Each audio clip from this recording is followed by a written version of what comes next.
Assalamualaikum warahmatullahi wabarakatuh. Selamat pagi anak-anak ibu yang soleh-soleha.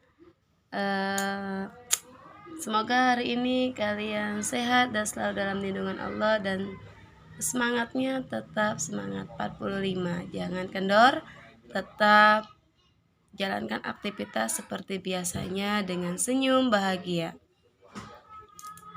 Baik, kita mulai lagi pertemuan ketiga ini, yaitu jarak dalam ruang. Yang sebelumnya sudah kita bahas, yaitu jarak dalam bidang ya. Untuk hari ini kita bahas tentang jarak dalam ruang. Jarak antar titik. Yang pertama, jarak antar titik. Di sini titik ditentukan oleh letaknya, akan tetapi titik tidak mempunyai ukuran ya. Titik itu ingat tidak mempunyai ukuran atau besaran, sehingga dapat dikatakan bahwa titik itu tidak ada dimensi atau tidak berdimensi. Sebuah titik dilukiskan dengan tanda nokta. Tahu nokta? Nokta itu ada titik ini, ini ada nokta.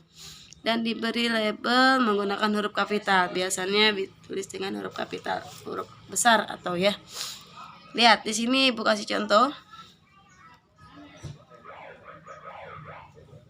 Di sini ada kubus, sebuah kubus dengan titik A, B, C, D, E, F, G, H.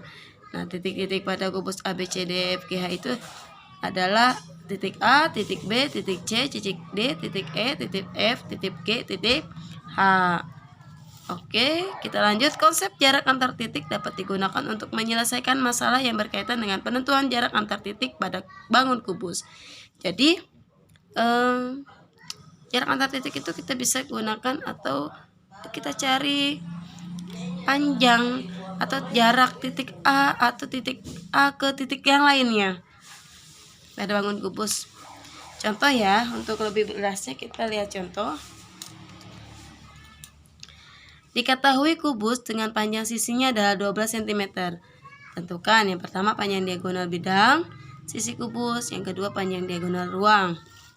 Nah, kita harus tahu mana diagonal bidang, mana diagonal ruang. Diagonal bidang sebenarnya sudah Ibu bahas minggu yang lalu. Kita bahas lagi. Untuk diagonal bidang, di sini ada AF. Lihat, kita lihat di sini.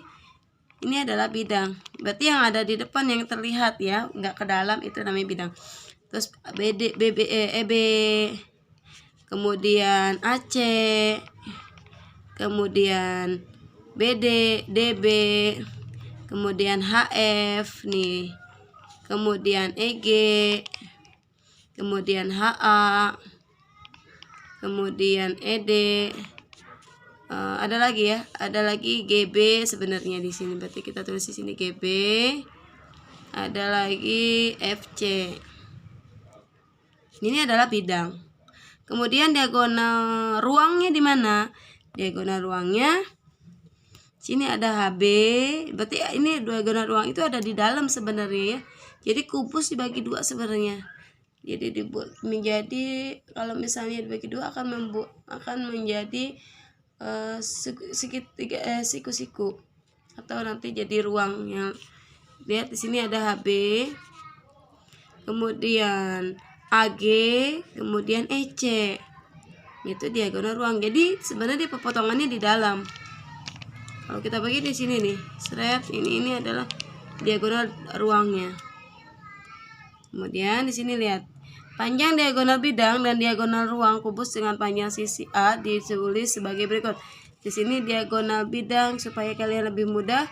Jadi kalau diagonal bidang itu adalah A akar 2, diagonal ruangnya adalah A akar 3. Sehingga panjang diagonalnya adalah di sini, karena yang kita ketahui panjang sisinya ada 12, berarti panjang diagonalnya 12 akar 3. Kemudian panjang bidangnya adalah 12 akar 2.